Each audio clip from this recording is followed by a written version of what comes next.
አንቺ እዚህ ጋር ልጅሽን ይዘሽ ራስሽን እየጎዳሽ ነው ያለሽው። ገባሽ? በቃ ምንም እያረግሽ አይደለም፣ እየወጣሽ አይደለም፣ እንዴት ተንቀሳቀሽ አይደለም ምናምን። ደግሞ ያው ወንድ ልጅ ነው ገባሽ? መውጣት ስትጀምሪ መንቀሳቀስ ስትጀምሪ ምናምን ደግሞ ሐሳቡ ሊመለስ ይችላል፣ አይታወቅም። ልጅሽን ቤተሰቦችሽ ጋር አድርገሽ አንቺ እዚህ እንደፈለግሽ ሆነሽ መኖር ትችያለሽ። እንደፈለግሽ ስራሽን እየሰራሽ እየወጣሽ የገባሽ ሰዎችን ማግኘት ሲኖርብሽ እያገኘሽ በነፃነት መንቀሳቀስ ትችያለሽ። አንቺም ሄደሽ ቤተሰቦችሽ ጋር ልጅሽን ታያለሽ፣ አብርሃምም ቤተሰቦችሽ ጋር ሄደ ልጁን ማየት ሲኖርባችሁ። ግን አንቺ በጣም እየተጎዳሽ እይታዎች ከአንቺ ላይ ያነሳው አብርሃም ምናልባት ቤት ውስጥ መሆንሽ ምናምን ያኛው ነገር ኢፌክት ፈጥሮበት ከሆነ ምናልባት ለምን በዚህ መንገድ አንሞክረው? እኔ ከልጄ መለየት አልፈልግም። በሰዓት ሩታ ቀልድ እኮ አይደለም የኔ ነገር ያስፈልጓል ብዬ ስለማስብ ነው። ይሄማ ምንም እናት እኮ ነሽ፣ ምንም ጥያቄ እኮ የለውም ሩታ እኮ። አንዳንዴ ግን ሰው ሲያስብልሽ ነው ምኑ ነው የሚከብደው? እግዚአብሔርን ይከብዳል። አሁን እንዴት ነው እኔ ልጄን እናትሽ ጋር እኮ ነው የሚሆነው። ማን ጋር የሚሆን መሰለሽ እኮ እናቴም ጋር ቢሆን እኮ ልጄ ነው። አይከብዳል። እንዴት ነው ተረጋግቼ የራሴን ነገር ልሰራ የምችለው?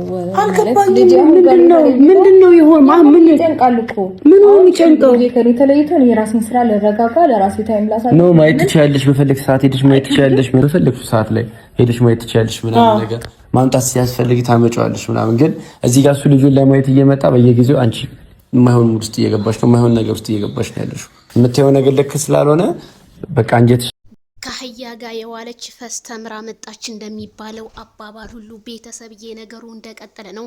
ዛሬም ሩታ እያለቀሰችና እንዲሁም እነ ዳኒና እነ ሜሮን እየመከሯት እባክሽ ልጁን ለቤተሰብ ስጭና አብርሃምን ለማማለል ወደ ከተማ ወጣ በይ፣ ቤት ውስጥ ስለሆንሽ ነው እኮ አሁን ጭንቀት የምትጨናነቂው እያሉ እየመከሯት ነው። በጣም ነው የምታሳፍሩት። በዚህ አጋጣሚ አብርሃም ወጣ ባትል የሴት ልጅ እንደውም ክብሯ ቤት ውስጥ ስትቀመጥ ነው እንጂ ወጣ ስትል ክብሯ ይረክሳል ነው የምላችሁ ማለት ነው። ስለዚህ አቶ ዳኒና ማናት ሜሮን ተብዬ አሁንም እያለቀለቁ ልጅሽን ለእናት ስጪ፣ ለእናቷ ብትሰጥም ባትሰጥም እሷ አብርሃም እንደሆነ ተመልሶ አይመጣም። አንዴ ትፍ ያሉ ምራቅ ተመልሶ አይዋጥም።